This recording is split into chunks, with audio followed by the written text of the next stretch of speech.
I'm Greg Giuliano. I'm an executive coach, organizational change consultant, and author. I believe leaders have the power to shape the future and change people's lives. I also believe people who challenge the status quo and go beyond usual and ordinary are rare. They're willing to go to the edge and push farther, over and over again. When I find these ultra leaders, I love to talk with them. In each episode, I talk with ultra leaders to learn how they do what they do and how they keep growing as leaders. I promise you a full dose of ultra leadership from other ultra leaders just like you in every conversation. We're at the edge of another episode. Let's jump in. Welcome again to Ultra Leadership. My guest today is Steve Kietz. Steve is CEO at Reliant Funding, a top 10 small business lender in the U.S., headquartered in San Diego, California. Steve has more than 30 years experience in banking, payments, advertising, mobile, and startups. His consulting work has ranged from check cashing chains to the largest banking and analytics companies in the world. He ran the fastest growing direct bank in history for Citi from 2006 to 2007. Steve has held senior leadership roles at Citi, JP Morgan Chase, and Ogilvy and Mather. His startup experience includes CEO of Mobile Money Ventures and EVP at Edo Interactive. In 2008, Bank Systems and Technology named Steve as one of the most innovative bankers in the U.S. Steve has volunteered as vice president of the Dysautonomia Foundation for over 30 years. I am really looking forward to our conversation today. Welcome, Steve. Hello, Greg. It is so good to have you here. 30 years of experience. There's a lot of wisdom there. I'm sure you listen to a lot of things. You read a lot of things. What book, right out of the gate, what book would you tell our listeners, this is the book you got to read? What book? I would tell them the easiest one answer on that question, Greg, is Who Moved the Cheese? Right? Which was a book that we all read, I guess, in the aughts, if not even the 90s, which I guess Who Moved the Cheese, which was just to help people and executives realize that things change and being able to deal with change and not expect things to stay the same. So Who Moved the Cheese is my book answer for this morning. And it was one of my favorite books. I think it was late 90s, early aughts. I read that and I was giving that out to everybody and I was rereading it. And it was a catalyst for me to realize, you know what? There's no cheese. I was sitting in a job and hey, there's no cheese here for me, right? And reminding me and anybody who reads it that things do change, as you say, and that we have to grab our agency because we have more agency than we believe. Be responsible for yourself, right? Be responsible for yourself and know that just because that's the way it always was or that's what's right may not be right anymore, right? Right. Go ask Blockbuster, Go ask Western Union, Go ask, what do they call that? MySpace. Right, or Kodak. I tried to buy that stock at the end. It wasn't my best investment. We'll let that one pass by. So you've led a lot of teams over the years and you've been a leader for a while. How do you hope people talk about you when they think about your leadership? How are we filling in the blanks of Steve is a blank leader who helps others blank? I think that's a good question, Greg. And, I'll start at one level, then I'll go into more detail, right? And one of the things that's always been interesting to me is to be the most human leader, right? Is to be human, to not be a robot, to not follow the rules, to not only color inside the lines, right? One of the things that I say to people, Greg, because, in those 30 years, and 30 years can be a little generous to me, thank you, I don't know on which side, but is I always say to folks, I remember a job I had in the early advertising days in 1983, 84. I was working at a subsidiary of Young and Rubicam.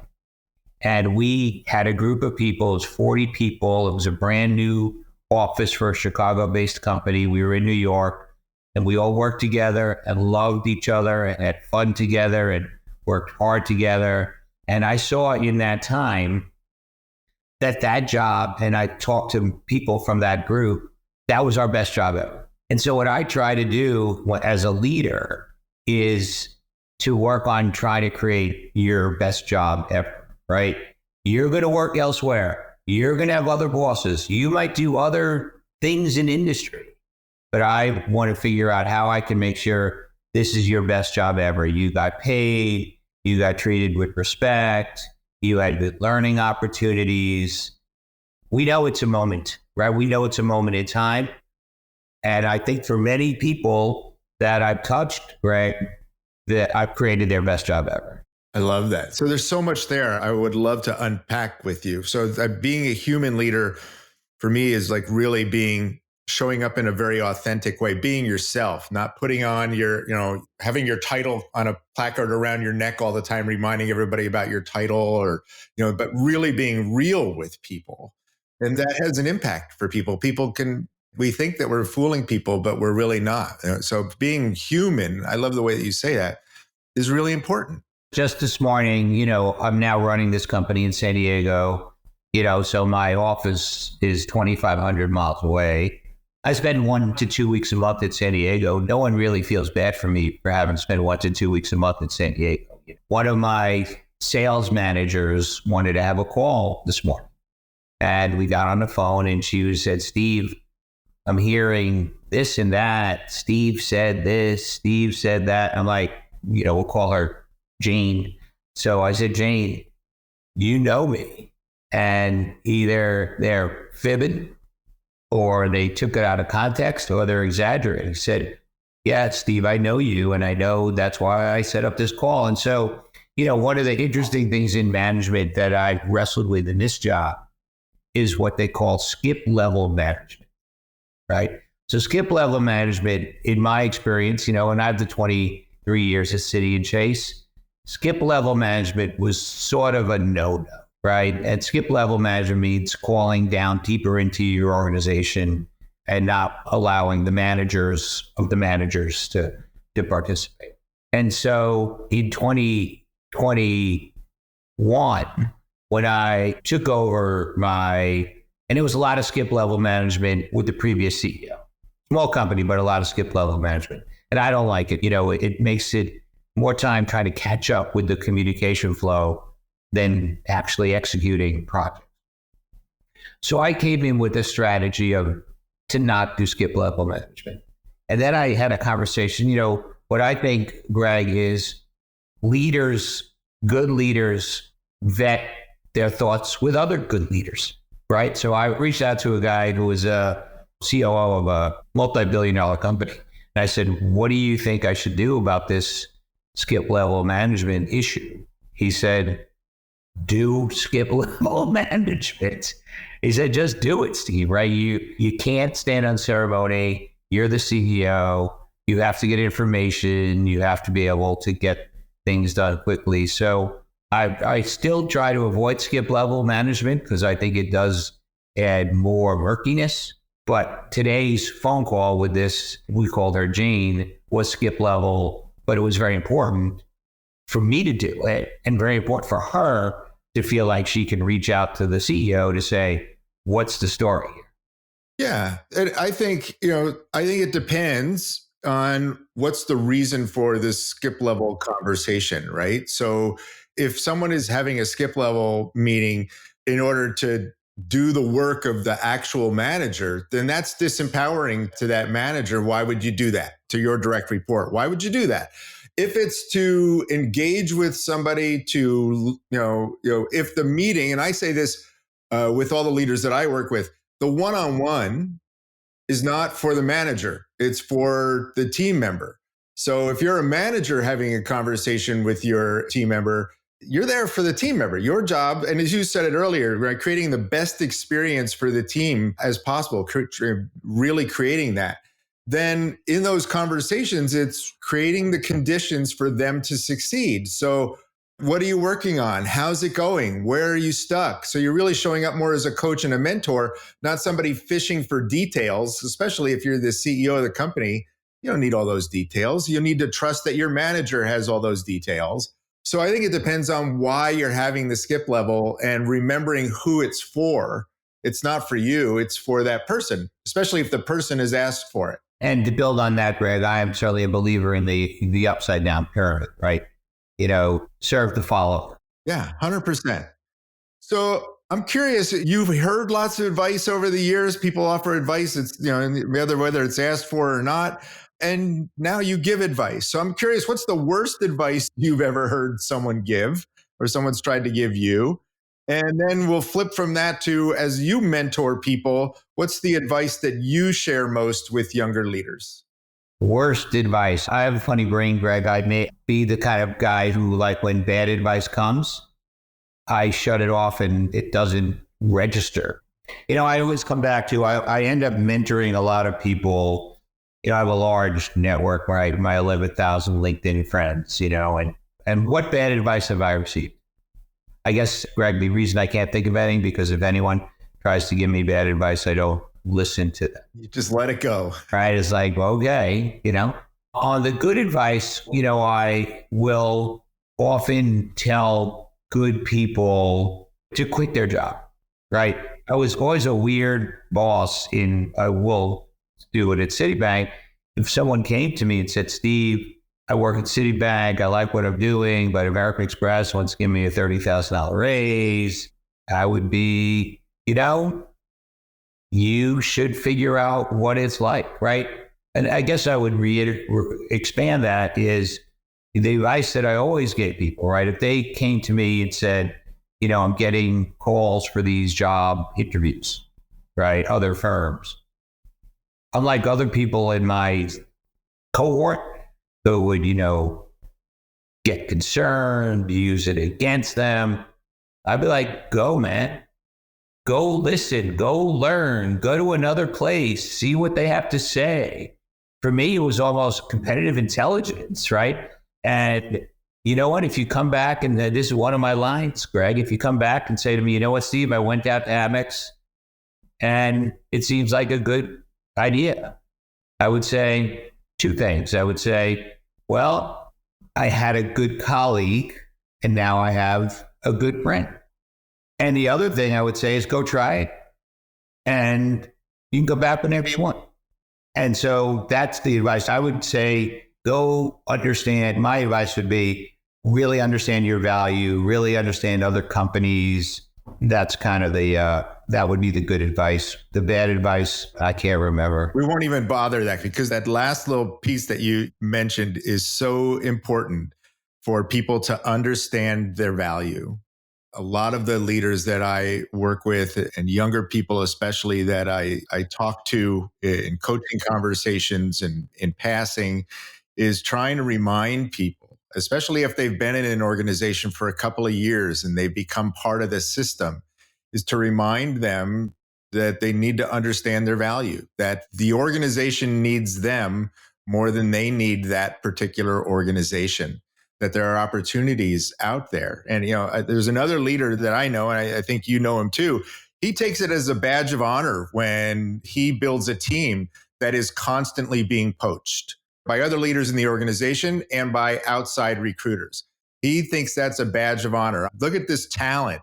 Everybody wants this talent on this team. And he thinks that's awesome. And he encourages them, yeah, you should go do that. That would be fantastic. Anything I can do to help, let me know. And it sounds like you have the same philosophy. And the flip on that, Greg, is the attraction of the good people, right? We say in the organization, A's attract A's, B's attract B's, C's attract C's, And in a company, since I've taken over in Reliant Funding, and in my conversations with the private equity owners that I have, it's obvious to them that the team that I've built, the quality of the people, the background, the intelligence, the skills is much different than I've turned over probably 3/4 of the team in a year and a half. And every one of the people is better than what we had before. And, and even in all your what do we call it, quiet quitting and all this other stuff. Any attrition we've had has been what we call positive attrition. The good people are believers in what we're trying to do. Yeah, well, it goes back to you're creating an experience for people. Right? Ari de Hoos, leader at Royal Dutch Shell, he wrote a great book called The Living Company. And he said that the role of the leader is to create the conditions for people to voluntarily give their best, right? So you're creating a space for people to show up and really just be who they are and contribute at their very best. In early aughts, Greg, we had Leadership Day at JP Morgan Chase.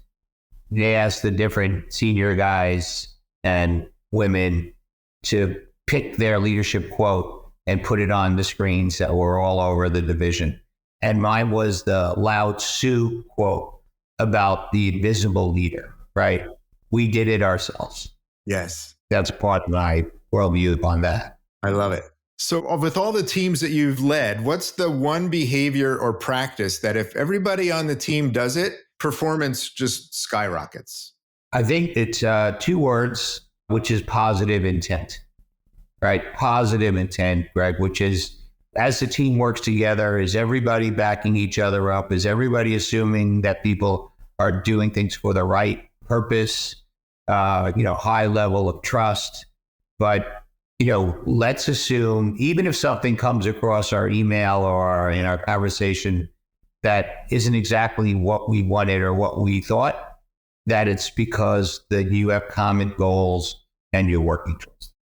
Yeah, that's really important because things move really quickly and something can come across the desk and you have to remind yourself, you got to keep that filter in your head that Jane's on my side. So maybe I don't understand what this is about, but I'm assuming Jane means the best here. I got to go and find out what's going on and not assuming the worst. So you can only work. So the team works on solving and growing, not going backwards. Right. I love it. So as you lead, you've been very successful, but like all leaders, there are some things that we might do that we wish, I wish I didn't do that. And so is there something that you do that sometimes, I guess the question is, how do you sometimes get in your own way? I think that I've seen other executives do this too, and it's a hard one, but it's when you're joining a new organization, then you always refer back to your old organization. It is so annoying and obnoxious to the people when you say, well, at Citibank, well, at Chase, dude, you're not at Citibank or Chase anymore. If you want to talk about Citibank or Chase, they got a lot of jobs, but I did it. And it's always part of the transition to just, how do you keep it in your head and get it out of your mouth? Yeah. I always like to end conversations with an expression of gratitude. I'm grateful for you being here today. Today, as you sit there in your office, what are you grateful for? I'm grateful for my family. I have an amazing wife for 41 years and 2 kids, and I've been lucky enough now for a year and a half to have a daughter-in-law. So many families, Greg, have, different fusses between the families or estrangements, but we are all together all the time, as much as we can.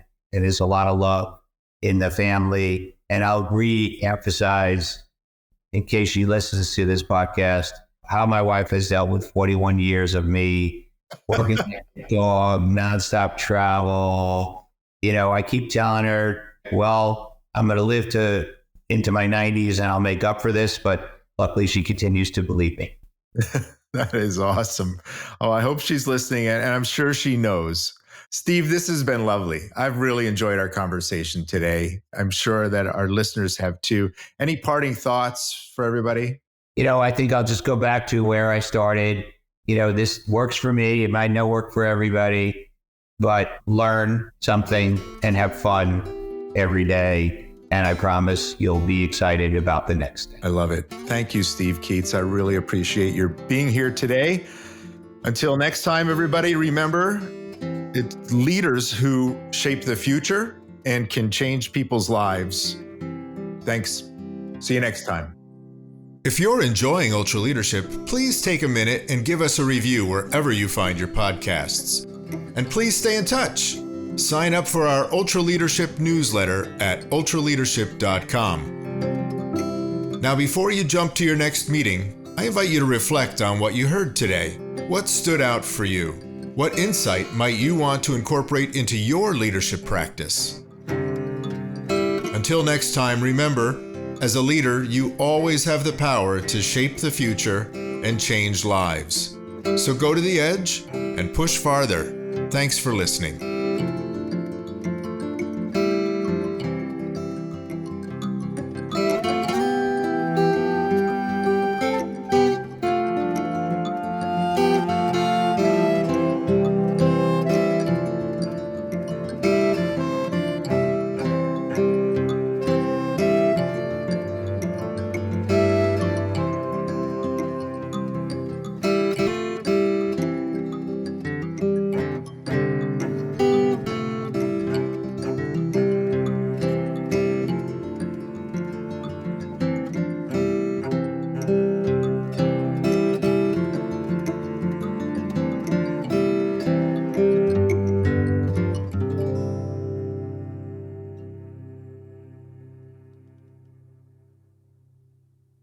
This is the podcastfactory.com.